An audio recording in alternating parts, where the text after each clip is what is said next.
Well, hello, I'm Jason and welcome back to Journey to Spartathlon. We have finished week 6 of the 24 weeks, so officially a quarter of the way in, which is great. Feeling pretty good. I did miss out on a couple of runs on week 6 and but still managed to get a number of Ks in for the week. We had hills for the Tuesday, and we also pushed it up to a 30k on the Sunday, which is good. 30k is sort of one of those distances where you're getting into the area where obviously past a half marathon distance, but you're getting into the distance where you're going to start seeing some of the adverse effects of running long distances, such as chafing, hot spots, stomach upsets, a bit of nausea, etc., and dehydration if not looking after your fluid intake. So it was one of those good distances to get to. Next, I think in week 7 there's a 32k, so it slowly starts to ramp up, which is good. So Tuesday saw some hills. There was 9 by 2 minute repeats up an incline, so we have a nice track just up the road, which allowed me to jump on that and get that done. The rest of the runs were just around 6.5k. I think there was a 15k on the Friday. I moved that to a Thursday to match up with the cricket training. And sort of kept a pretty good pace. I was actually quite happy with the fact that for 15k I was just over 5 minute per k pace.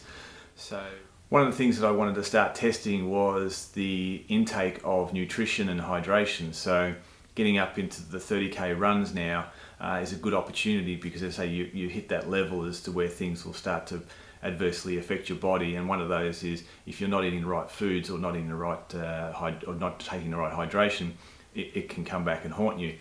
Not doing any food and hydration you'll get bonking, but also eating food and hydration that are potentially wrong, are going to upset you, are going to plague you for the rest of the run, if not kick you out.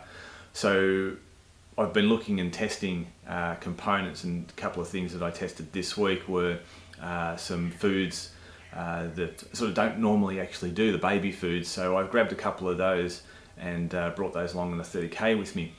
That went well. The idea of testing the food beforehand for me was to ensure that I could actually eat it, and I did. I ate the satchel after about 15k, because I wanted to test with the next 15k to see if it actually come back and repeat on me. So there's nothing worse than the food coming back up for a second time and just to haunt you for the rest of the run. And psychologically that also plays on you, because you're worrying more about that than the actual run and how you're going. So had one of those satchels on at about 15k. Look, I'm not going to say baby food tastes great, but babies don't have a lot of taste palates, so it was bland, but you could taste the banana and the oats and stuff, so it had a bit of substance to it, so it was good. Didn't come back at me, didn't upset the stomach or anything after that. So I'll be looking to expand the sort of the variety of those foods, so just being careful just to stick to some of the foods that I like looking at the carbs and the calories coming in. The other one was hydration, which was I'm doing a lot of reading up on salt intake and potassium intake and loss also during the run. So one of the things I did pick up at the supermarket was some Hydrolyte Sports. So a couple of tablets in about 200ml to 400ml of water.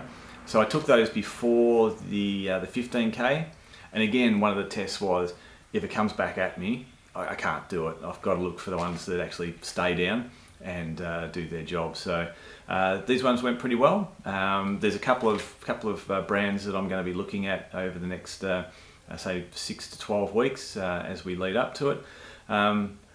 So I sometimes sit there and think they're all somewhat the same in their ingredients, etc. I think that the taste is going to be important. The fact that we're making sure they don't come back at me is also important.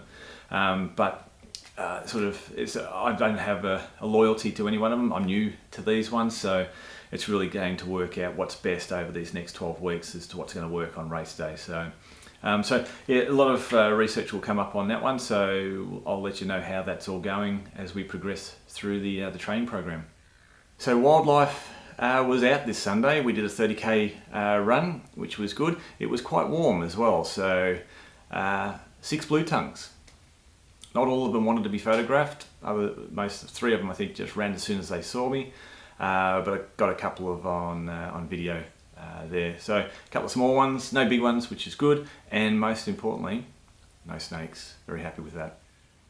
Body metrics for this week. There has been a couple of Christmas do's this week, so been doing a little bit more eating than usual. So the weight popped up a little bit, I think 82.9, so still under what I started from, but just a little bit of a pop up from last week, with the body fat percentage just increasing just slightly there. So about to start Christmas holidays, which is going to be fantastic. So I think the training will pick up a fair bit over the next 3 to 4 weeks, which is good, and sort of catapult me into the final 12 weeks of the program.